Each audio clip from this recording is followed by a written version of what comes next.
I did not cry when I sold my wedding ring. I only noticed how light my hand felt when I walked out of the pawn shop. The bell above the door gave a tired little jingle as it closed behind me. The air outside smelled like hot asphalt and early summer dust. I stood there for a moment, pressing my thumb against the pale circle of skin that had been hidden for 38 years. It looked naked, like a secret finally told. The man behind the counter had weighed the ring carefully. He didn't look at me much, just at the gold, at the diamond, at the tiny engraving inside that said Alina and Thomas always. He offered me a number. I nodded. It was less than the ring deserved. But more than the memory was worth to me now. That morning, I had packed the last of my things into 2 suitcases and 1 cardboard box that still smelled faintly of oranges from the grocery store. 60 years old, a widow for 5. And somehow starting over with nothing but a bus ticket in my purse and a folded map of a town that had once known me by name. Now they probably didn't remember me at all, but I was going back anyway. Thomas used to say I never did anything halfway. He would laugh when I painted the kitchen walls by myself or rearranged the living room furniture at midnight. "Ellie," he'd say, leaning against the doorway, "you don't tiptoe into change, you bulldoze it." Maybe he was right. When he died, the house became too quiet. The clock in the hallway ticked like it was counting down something I couldn't see. I tried to fill the silence with small things: morning walks, church on Sundays, baking banana bread I didn't need. Our son, Holland, visited when he could. He lived 2 hours away with his wife, Jenna, and their little girl, Sophie. I told him not to worry about me. I meant it. Or at least I thought I did. But loneliness is a slow thing. It doesn't arrive shouting. It settles into your bones like winter. Still, I managed, until the house wasn't mine anymore. It happened quietly, the way most betrayals do. Holland started talking about practicality, about how the neighborhood was changing, how the stairs were steep, how I deserved something easier. At first, I thought he was just worried. "You shouldn't be alone in that big house, Mom," he told me one afternoon while we stood in the kitchen. The same kitchen where I had packed his school lunches. The same counter where Thomas and I used to sit with coffee on Saturday mornings. "I'm not alone," I said gently. "I have neighbors, I have church." He looked at me with that patient expression children use when they think their parents are being stubborn. "It's not the same." Jenna didn't say much that day. She stood by the sink, drying already dry dishes. Her lips pressed thin. I noticed it. I just didn't understand it yet. The first real crack appeared 2 months later. Holland came by with paperwork. "I've been looking at assisted living communities," he said, laying brochures across the dining table like they were vacation pamphlets. Bright photos. Smiling gray-haired couples playing cards. "I'm not ready for that," I said. My voice stayed calm, but something inside me stiffened. "It's just an option." He kept using that word, option. Then came the conversation about the house value, the market being strong. How selling now would be smart. How I could move closer to them, closer. The word sounded warm, but his tone felt rehearsed. I remember the way the sunlight came through the lace curtains that day. It made little patterns on the tablecloth. I traced one with my finger while he talked. "Have you already spoken to a realtor?" I asked quietly. He hesitated. Just casually. That was when the clock in the hallway felt louder than usual. The truth arrived on a Thursday. I found out because of a letter. It was tucked between grocery store coupons and a church bulletin, an official envelope. My name printed neatly across the front. Inside was a notice confirming a listing agreement for the sale of my property signed by me. Only I had never signed it. I stared at the signature. It looked almost like mine, careful loops, slight tilt to the right. My hands began to tremble, but I forced them still. I read it 3 times, then 4. I called Holland. "Did you sign something for me?" I asked. My voice was so steady it frightened me. Silence. Then, "Mom," I was going to explain. "Did you sign my name?" Another silence. He exhaled. I was trying to help. Help, that word again. I sat down at the kitchen table because my knees felt unreliable. "You forged my signature," I said, not loud, just factual. "It's not like that," he replied quickly. "You were hesitating, and the market is perfect right now. I didn't want you to miss the opportunity. To lose the home Thomas and I built brick by brick." "Holland," I said softly, "you had no right."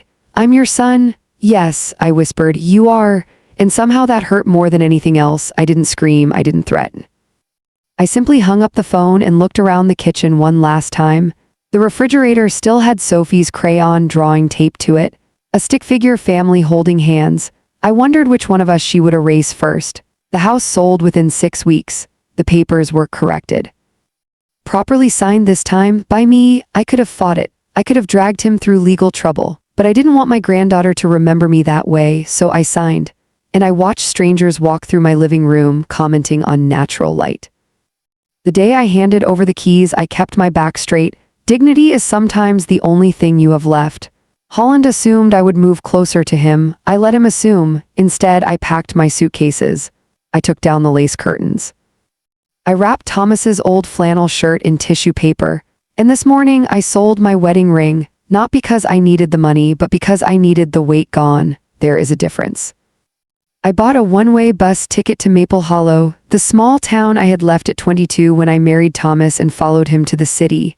Maple Hollow, where I once worked at the bakery.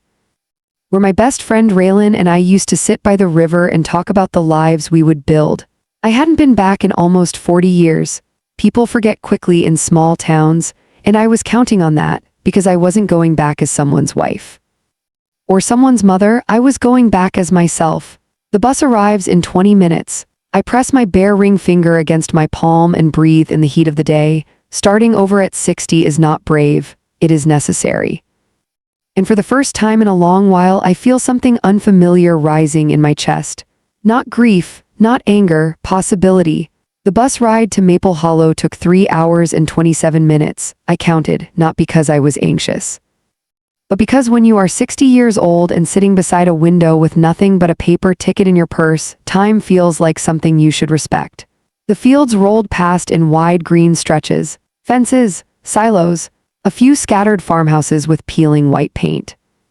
I rested my forehead lightly against the cool glass and watched my reflection blur with the landscape. I looked older than I felt, or perhaps I felt older than I had ever allowed myself to admit. When we finally pulled into Maple Hollow's small station, a single platform and a faded wooden bench, my chest tightened in a way I hadn't expected. The town sign still leaned slightly to the left.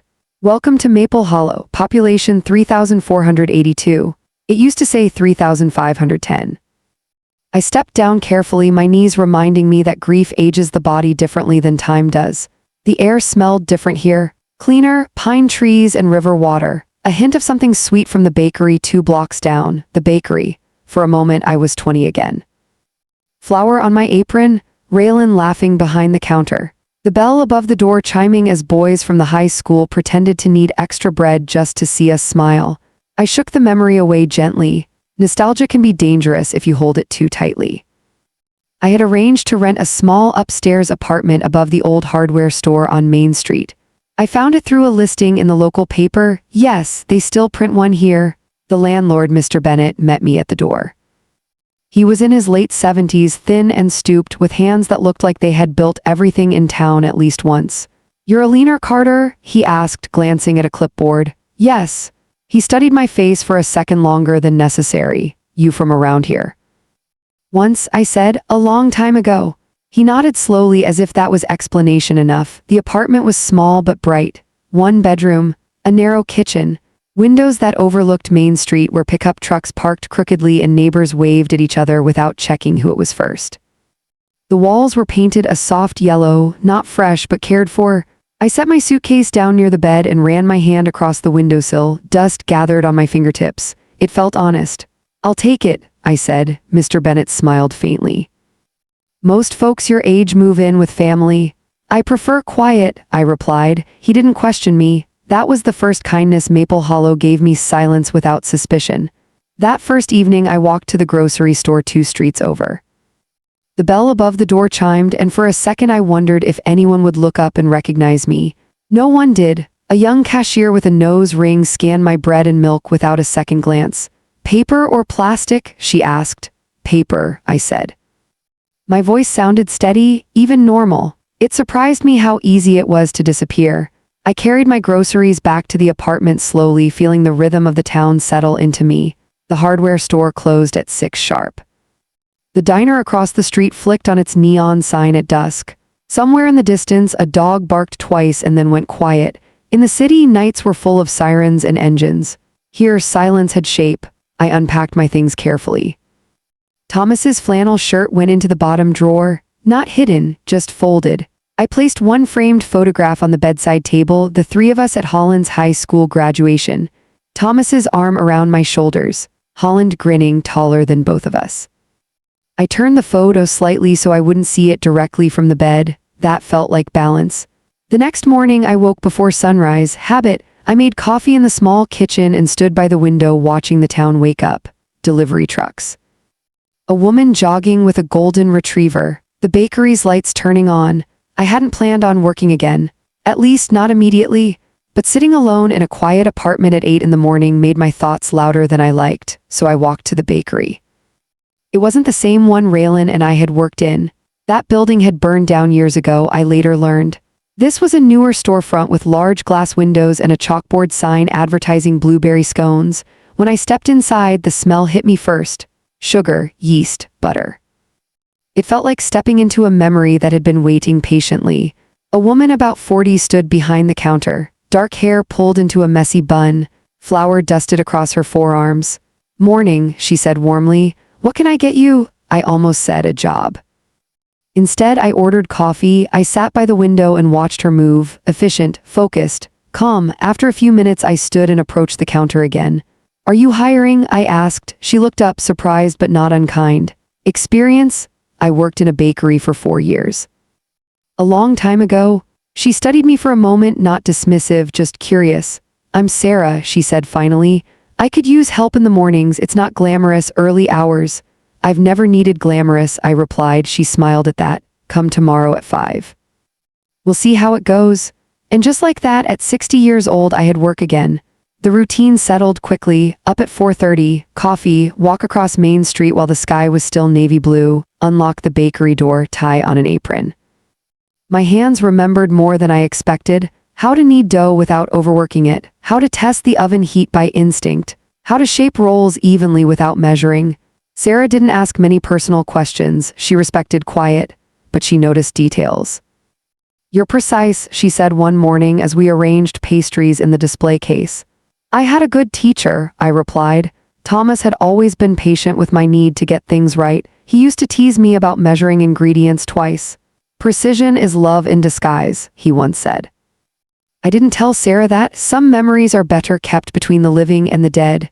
Weeks passed. Maple Hollow accepted me the way small towns do, gradually.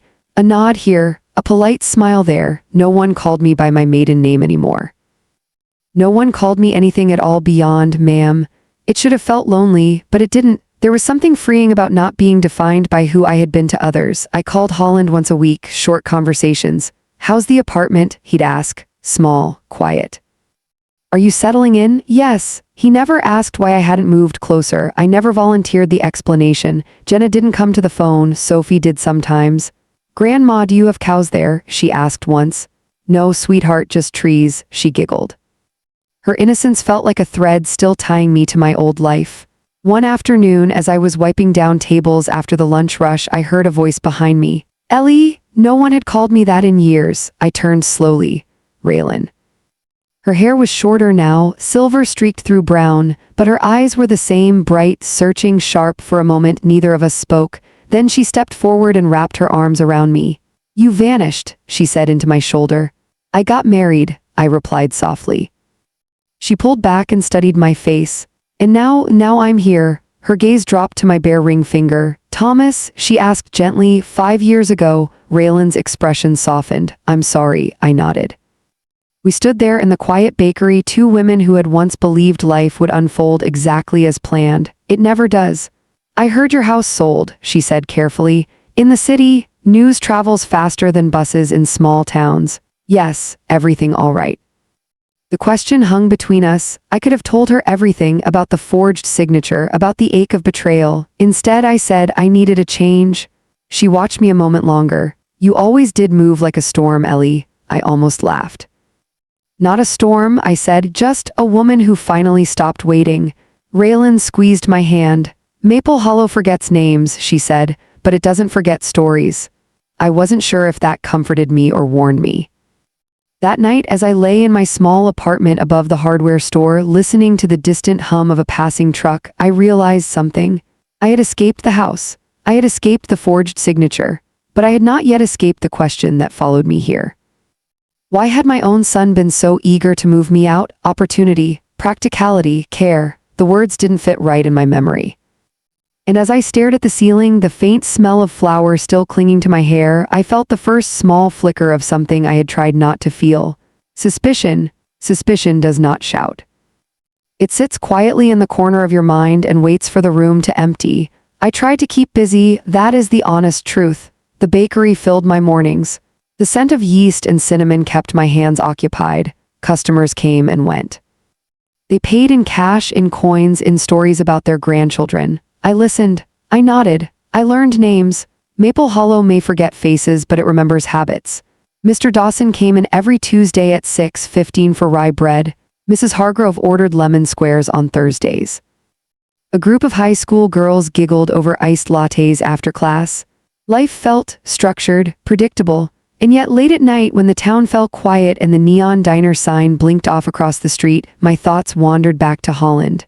It wasn't just the forged signature.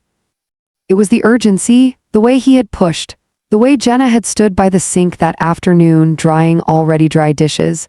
There had been something unspoken in the room. I replayed that day often. Memory is a careful thing at my age. It sharpens some details and softens others. But certain images stay bright. Jenna's phone had buzzed twice during that conversation. She had glanced at it quickly, then turned the screen face down. Holland had kept using the word timing. It's the perfect timing, Mom. Timing for what? I asked myself that question more than once. 3 weeks after I started at the bakery, I received a forwarded piece of mail. It had been sent to my old address and then redirected. The envelope was thick, official. Inside was a property tax adjustment notice, but it wasn't for my house. It was for a new property, registered jointly under Holland Carter and Jenna Carter. The address was unfamiliar. The purchase date was 2 weeks before my house had officially sold. I sat at my small kitchen table with the letter in my hands and read it 3 times. 2 weeks before, which meant they had already committed to buying something before the sale of my home was finalized. My home. A quiet understanding began to take shape. The perfect market, the opportunity. It hadn't been about my comfort, it had been about leverage. I didn't feel rage, not yet, just clarity. I waited 2 days before calling Holland. It was early evening. I could hear Sophie laughing in the background when he answered. Hi, Mom. Hello, Holland. We exchanged the usual pleasantries, the weather, the bakery, Sophie's spelling test. Then I asked as gently as I could, how is the new house? There was a pause. What new house? I let the silence stretch. The one purchased before mine sold. Another pause, longer this time. I was going to tell you, he said finally, when. He exhaled slowly. Mom, it's not what you think. I almost smiled at that. People say that when it is exactly what you think. You used the equity from my house to secure your down payment, I said calmly. It wasn't like that. Explain it to me then. His voice shifted, defensive now. We needed space. Sophie needs her own room. The market was moving fast. If we didn't act, we would have lost it. So you acted? Yes. Before you had the money. Another silence. Mom, I knew the house would sell quickly. It made sense. Made sense. I pressed my palm flat against the table to steady myself. Did you ever plan to tell me before or after? That's not fair. What is? You're making it sound selfish. I closed my eyes. Holland, I said softly, you forged my name. That was a mistake. It was a choice. His breathing grew heavier. I was trying to protect you, he said. You can't manage a house like that alone forever. I managed it for 5 years after your father died. That's different. How? He didn't answer. Instead, he said something that settled in my chest like a stone. You don't understand how expensive things are now. We're struggling. Struggling, the word felt sharp. And you thought I was? I asked quietly. He fell silent. In the background, I heard Jenna's voice faintly asking something I couldn't make out. He lowered his tone. We'll pay you back. I let out a small breath. It was never about the money. What then? Respect, I said. The line went very still. I didn't yell. I didn't accuse further. I simply said, take care of your family, Holland. Then I hung up. That night I didn't sleep much, not because I was heartbroken, but because I was recalculating something inside myself. When children are small, you teach them right from wrong in simple sentences. Don't lie, don't take what isn't yours, tell the truth. But when they grow up, the lines blur, justifications creep in, words like timing and opportunity replace honesty. I lay in the dark and listened to the ticking of my small bedside clock. In the city, that sound used to comfort me. Here, it felt like a metronome marking a decision. The next morning at the bakery, Sarah noticed I was quieter than usual. "You all right?"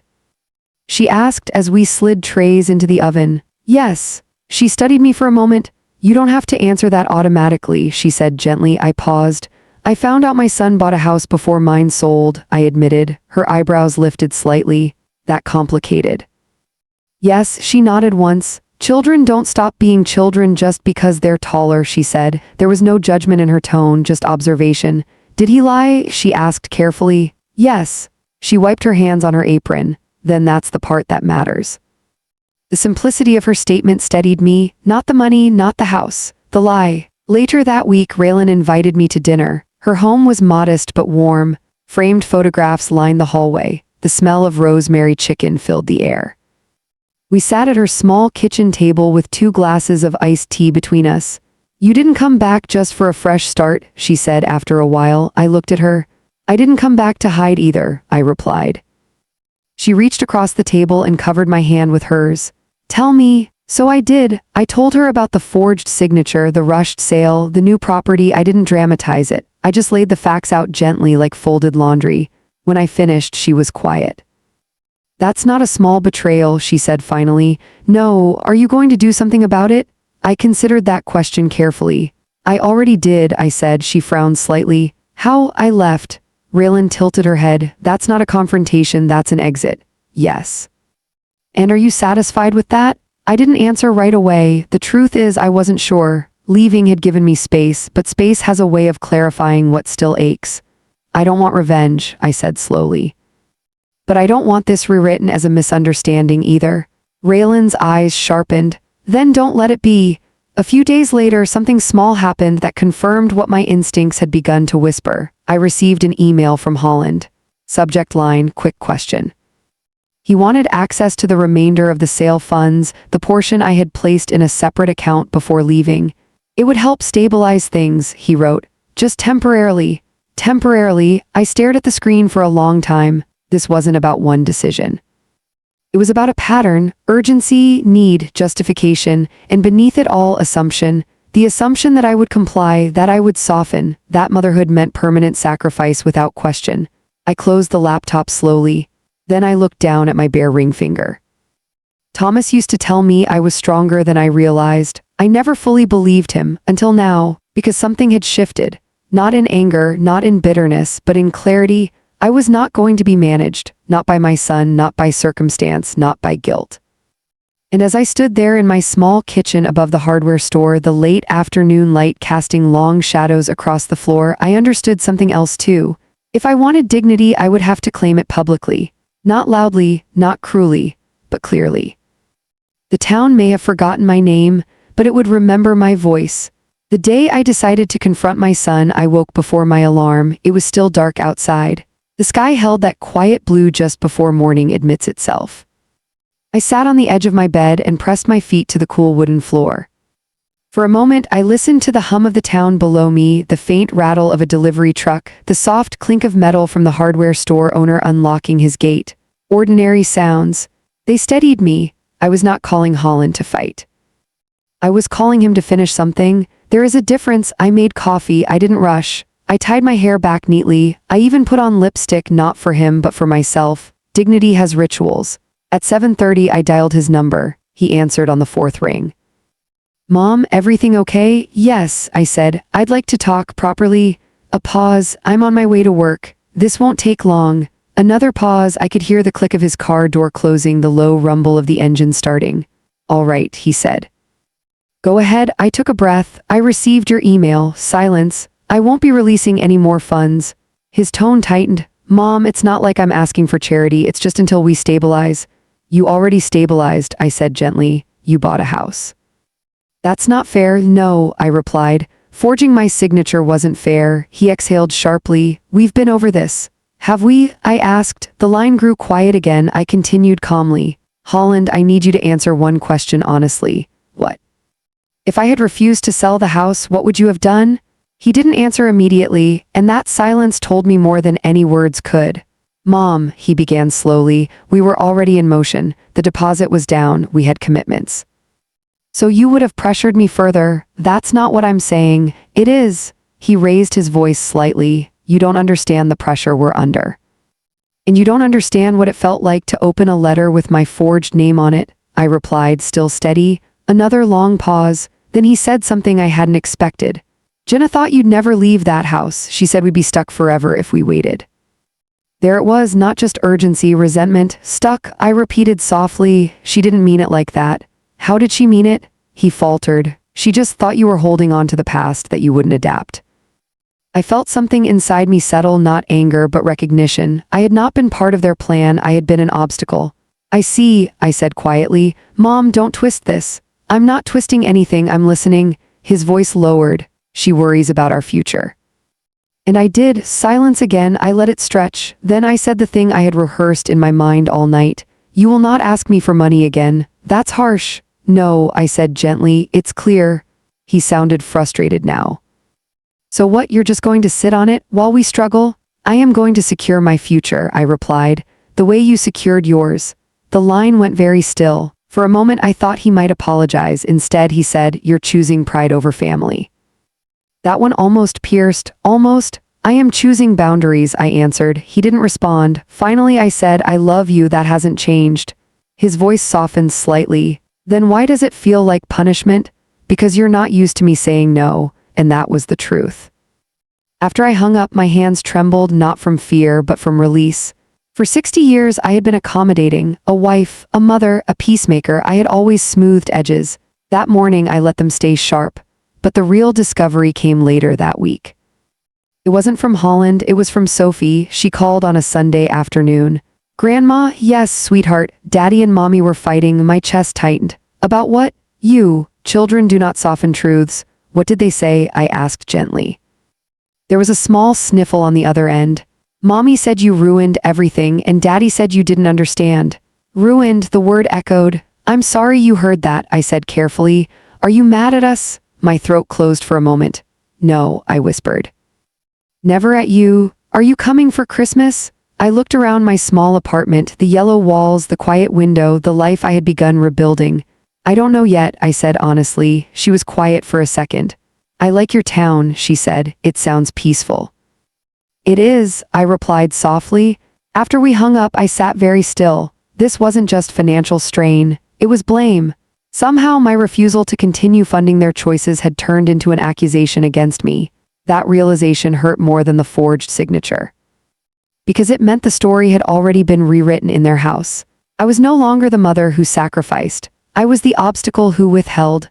2 days later, Raylan walked into the bakery during my shift. She took one look at my face and said, "What happened?"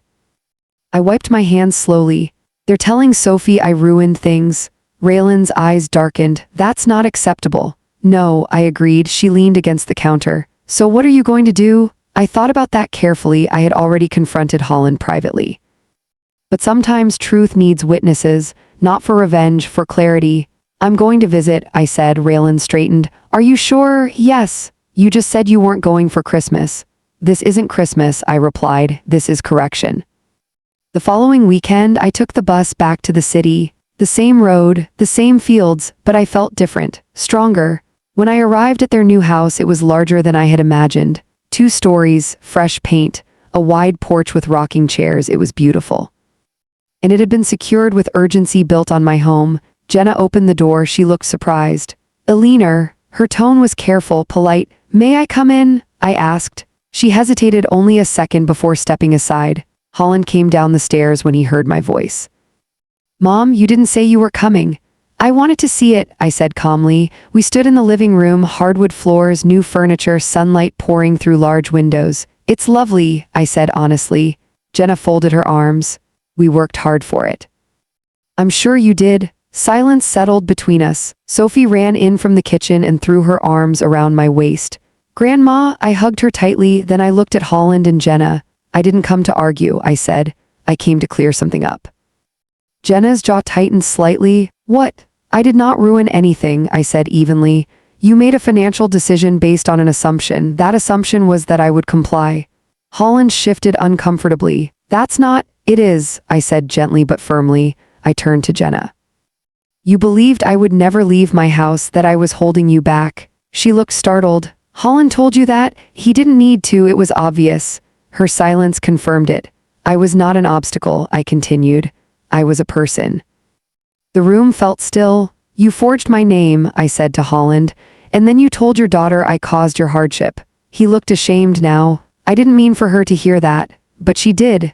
Jenna's voice softened slightly. We were stressed. So was I replied. No one spoke for a moment, then I said the last thing I needed to say.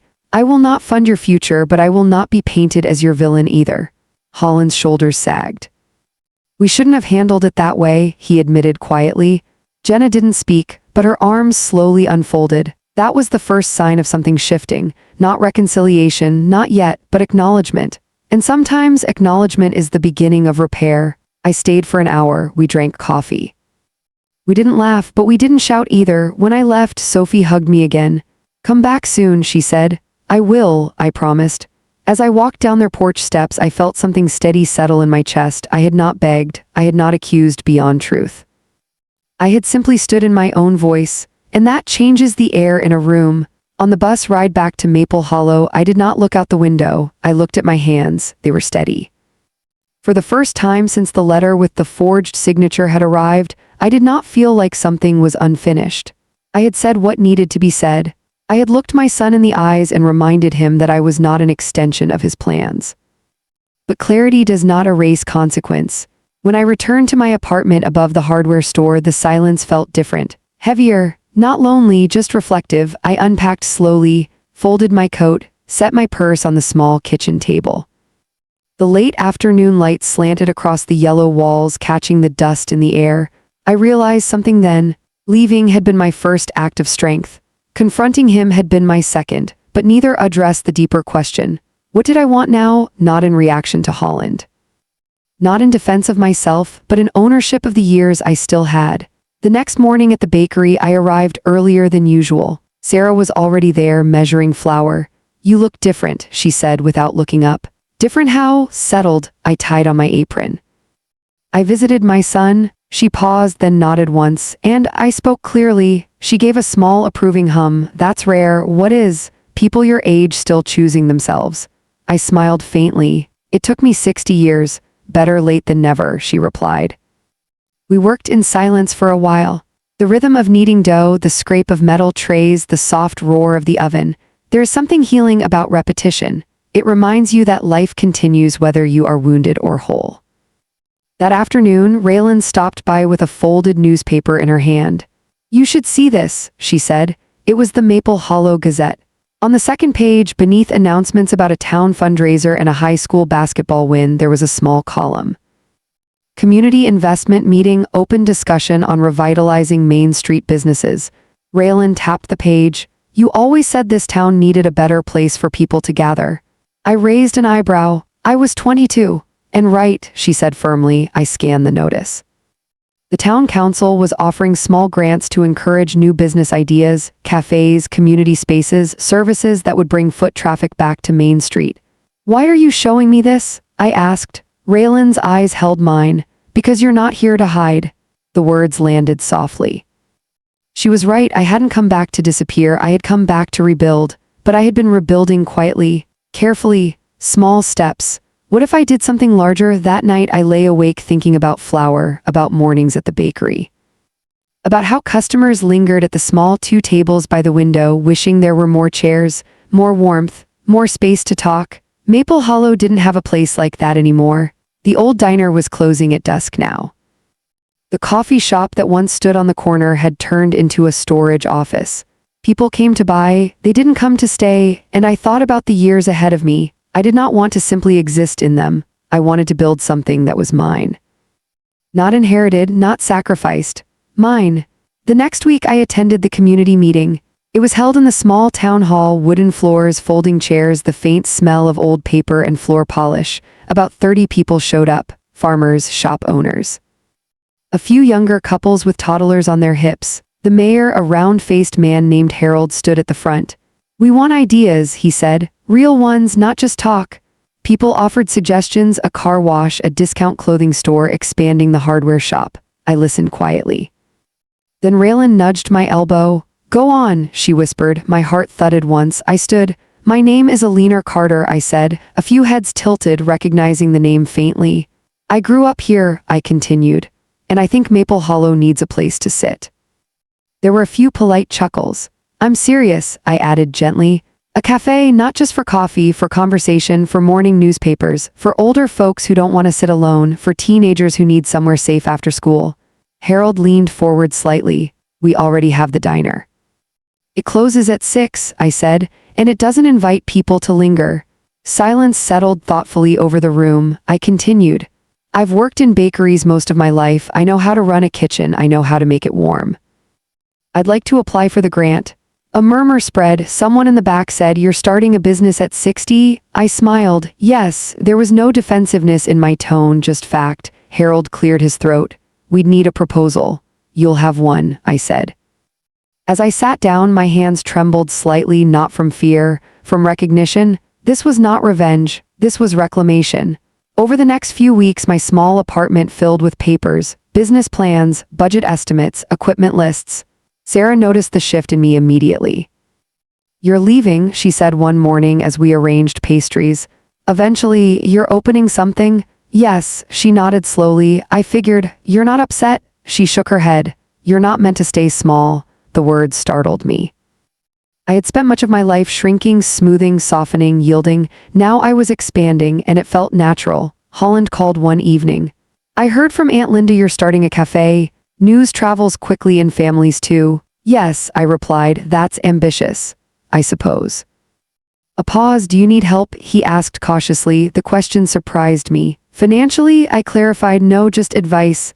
I leaned back in my chair. I'll manage. Another pause. Mom, he said slowly, I'm sorry. The apology was quiet, unadorned. For what? I asked gently, for assuming, for pushing, for making you feel small. I closed my eyes briefly. I appreciate that, I said. It wasn't dramatic, it wasn't tearful, but it was real. I don't want you thinking we only care about your money, he added. Then don't act like it, I replied calmly. He let out a small, almost embarrassed laugh. Fair. We spoke a few minutes longer about Sophie's school project, about the house. It wasn't perfect, but it was softer. And sometimes softness is how repair begins. The grant was approved 2 months later. A small storefront at the corner of Main Street, vacant for years, would become mine. The day I signed the lease, I stood alone in the empty space. Dusty windows, worn wooden floors, faded wallpaper peeling at the edges. It smelled like neglect, but beneath it I could already imagine coffee, laughter, conversation, a place where no one needed permission to exist. I pressed my palm against the wall. Always, the engraving inside my wedding ring had said. I had thought it meant forever in one direction. I was wrong. Always can mean evolving, always can mean surviving, always can mean starting again, at 60, without apology. And as I stood there in that empty storefront, sunlight pouring in through cracked glass, I felt something settle deep inside me. Not anger, not even vindication. Purpose. Renovation is louder than grief. That was the first thing I learned. For years, I had carried my widowhood quietly. My hurt over Holland's choices had lived inside me like a folded letter in a drawer. But when you tear down old wallpaper and pull up warped floorboards, the noise is public. It echoes down Main Street. The day we started work on the cafe, half the town seemed to wander past just to look through the dusty windows. Raylan stood beside me with her hands on her hips. You're really doing it, she said. Yes. The word felt solid in my mouth. Harold had arranged for a few volunteers to help with the heavier lifting, repainting, fixing wiring, replacing broken shelves. Mr. Bennett from the hardware store offered tools at a discount. Sarah promised to consult on suppliers. Maple Hollow, it turned out, had not forgotten how to gather. It had simply been waiting for a reason. The first week was all demolition. The old wallpaper peeled away in long, tired strips. Beneath it, the original brick walls appeared worn but beautiful. I ran my hand across the exposed brick and smiled. It didn't need to be covered. Some things are better revealed. As we worked, people asked questions. What are you calling it? When will it open? Are you doing this alone? I answered patiently. Yes, mostly alone. The name came to me one morning while I was sanding the counter. Second rise, like bread, like life, you need it, you wait. You let it rest, and then sometimes it rises again. I painted the name carefully on the front window in soft cream letters. When I stepped back to look at it, I felt something shift in the air around me. I was no longer the widow who left her house. I was the woman opening a cafe. Public identity is a powerful thing. Word spread beyond Maple Hollow, and that is when the consequences began to ripple outward.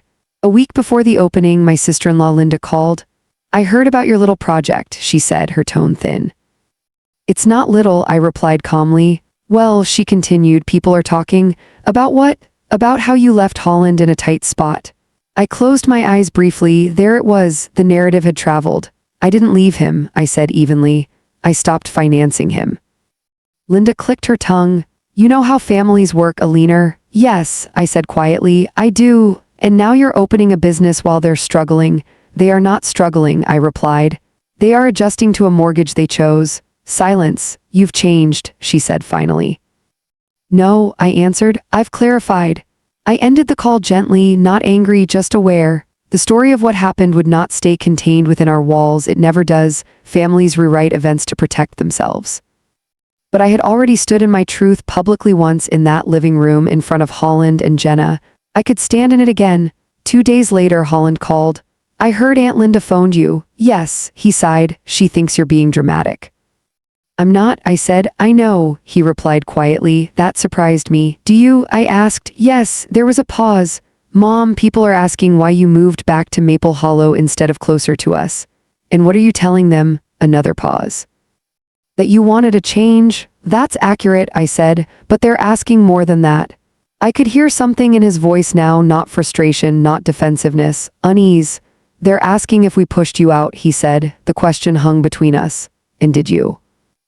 I asked gently. He didn't answer immediately. "I didn't mean to," he said finally. "That wasn't the question." A long exhale. "Yes," he admitted softly. I leaned back in my chair. The truth, when spoken plainly, is not loud. It is heavy.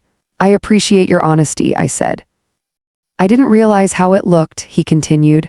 "Until now, public perception can be cruel, but sometimes it forces reflection." "You wanted efficiency," I said. "Control?" "I wanted security," he replied. "And you mistook my independence for instability." He didn't argue. That told me everything. The grand opening of Second Rise arrived on a cool Saturday morning in early fall. The leaves had begun to turn. Gold and rust lined the sidewalks. I woke before dawn, nerves fluttering lightly in my chest. Not fear, anticipation. I put on a clean apron, brushed my hair carefully. Applied the same shade of lipstick I had worn the day I confronted Holland. Ritual. When I unlocked the cafe door, the smell of fresh paint and brewed coffee mingled in the air. Raylan had arranged small wildflowers in mason jars on each table. Sarah stood behind the counter, already pulling espresso shots with practiced hands. "You ready?" she asked. "Yes." By 8 o'clock the place was full, farmers in work boots, retired couples, teenagers with backpacks, even Harold from the town council grinning like a proud uncle. The room hummed.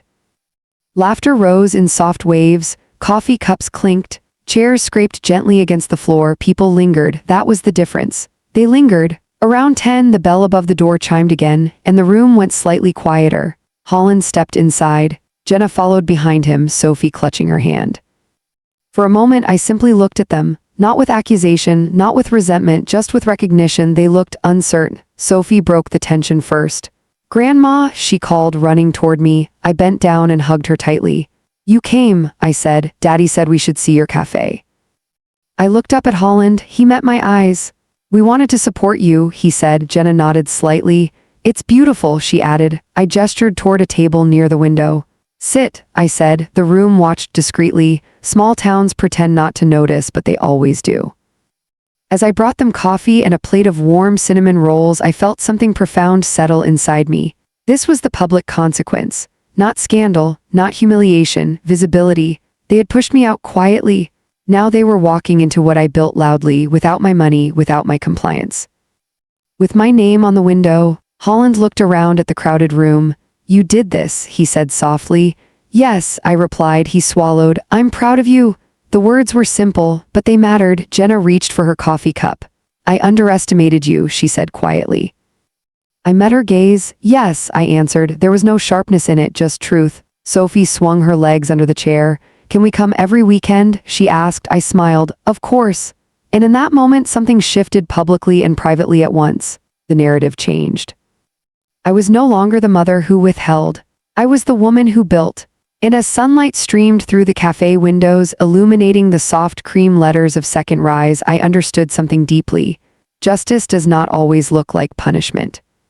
Sometimes it looks like standing steady while others adjust their view of you. After the grand opening, life did not transform overnight. There was no dramatic reconciliation, no tearful derelitions. Healing, I have learned, is quieter than that. It happens in small repetitions.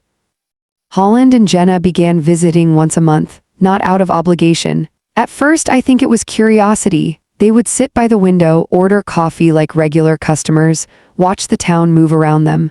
The first few visits were careful, polite, measured.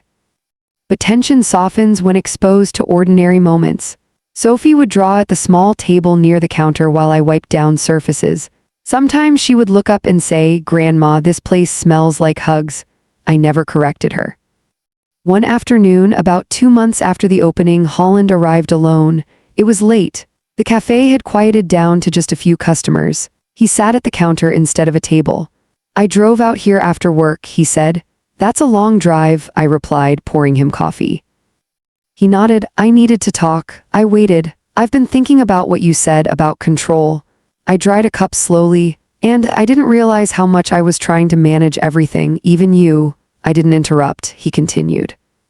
"When Dad died, I felt responsible, like I had to make sure nothing fell apart." "Nothing did," I said gently. He gave a faint, almost embarrassed smile. "That's the thing, it didn't. You handled it." He looked around the cafe. "And now you've built this without me." There was something vulnerable in that last sentence. "Did you want me to fail?" I asked softly. His eyes widened. "No, of course not." "Then why does my independence feel like an exclusion to you?" He sat very still. "I don't know," he admitted. That was the most honest answer he had given me in months. "I was used to being needed," he said quietly. I nodded. "So was I. We let that sit between us. For years, motherhood had been my identity, and for years, being the responsible son had been his. When I stepped out of that role, he felt displaced, and when he tried to control my decisions, I felt diminished. Neither of us had known how to renegotiate those roles, until now. "I don't want us to become strangers," he said. "We won't," I replied. "But we also won't return to what we were." He nodded slowly. "I can live with that." And in that moment, something gentle shifted, not back to how things were, forward to something new. Jenna took longer. She remained polite but distant during visits, observant, quiet. Until one Saturday afternoon when the cafe was especially busy and I found her behind the counter. She had rolled up her sleeves and was refilling sugar jars. "You don't have to do that," I said. "I know," she replied. We worked side by side for a few minutes. Then she said, without looking at me, "I was afraid of you." That startled me. "Why?" "Because you had what I didn't." I waited. "Stability," she clarified. "A paid-off house, savings, confidence." I felt like if we didn't secure something quickly, we'd fall behind. I leaned against the counter. "And you thought I was in the way?" She winced slightly. "Yes." Her honesty disarmed me. "I never meant to push you out," she continued. "I just panicked." "I understand fear," I said softly, "but fear does not justify dishonesty." She nodded. "I know that now." We stood in silence for a moment, then she added quietly, "When people here started praising you, I realized something." "What?" "You didn't take from us, you just stopped giving in the way we expected." The distinction mattered. "Yes," I said. She met my eyes then. "I'm sorry." It was not dramatic, not tearful, but it was real, and real apologies healed deeper than rehearsed ones. Winter arrived gently in Maple Hollow. The cafe windows fogged slightly in the mornings. Customers wrapped their hands around warm mugs and lingered even longer. I added a small bookshelf near the back wall, donated novels, old cookbooks, a few children's stories. People began leaving notes inside them. "Loved this chapter. Return by Friday. Best place in town." Community formed the way bread rises, slowly, quietly, steadily, and I realized something unexpected. I no longer thought about the wedding ring every day. I no longer replayed the forged signature in my mind at night. The betrayal had not disappeared. It had simply lost its central role in my story because I had written a larger one. One evening, as snow drifted lightly outside, I closed the cafe early and walked home through the quiet street. The air was crisp. my breath visible in soft clouds. I paused in front of the hardware store and looked up at my apartment window glowing softly above. This was not the life I had imagined at 22. It was not the life I had imagined at 55 either. But it was mine, fully chosen, fully inhabited. My phone buzzed in my coat pocket. A message from Holland. "We're refinancing, not asking for help. Just wanted you to know." I smiled faintly. "Proud of you," I replied. A few seconds later, "We're proud of you too, Mom." I stood there in the snow for a long moment, the town quiet around me. Forgiveness, I've learned, is not forgetting. It is releasing the expectation that the past must behave differently. Holland will always be my son. Jenna will always be part of my family. But they now know something about me they hadn't fully understood before. I am not fragile. I am not background. I am not leverage. I am a leaner Carter, and I am capable of rising twice. In early spring, Sophie stood on a small stool behind the cafe counter, carefully placing cookies on a tray. "Grandma," she said thoughtfully, "why is it called second rise?" I smiled at her. "Because sometimes," I said, "life gives you another chance to grow." She considered that seriously. "Even when you're old?" I laughed softly. "Especially then." And as sunlight filtered through the windows, catching dust and warmth in equal measure, I felt something settle deep inside me. Peace. Not because everything was perfect, but because nothing was hidden anymore. When I sold my wedding ring, I thought I was letting go of a life. I didn't realize I was making space for another one. At 60, people expect you to shrink a little, to settle, to accept whatever version of the story others hand you. Widow, dependent, difficult. In the way, but I have learned something in this second rise of mine. Dignity is not loud, it does not slam doors, it does not scream across dinner tables, it stands, it speaks plainly, and it refuses to disappear. My son did not become a villain. He became a man who made fearful choices.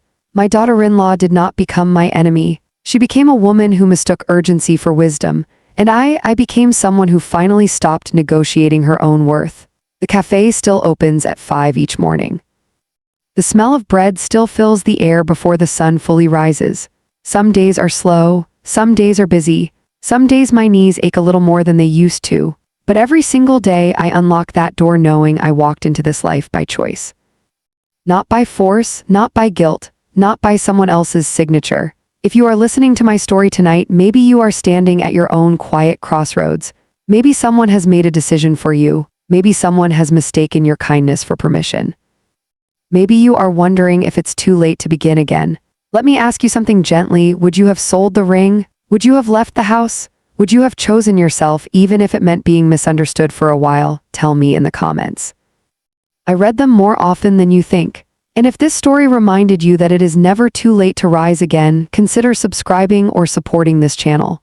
These quiet stories matter. They remind us that strength doesn't expire at 50 or 60 or 70. Thank you for sitting with me, and remember, even bread needs time in the dark before it rises.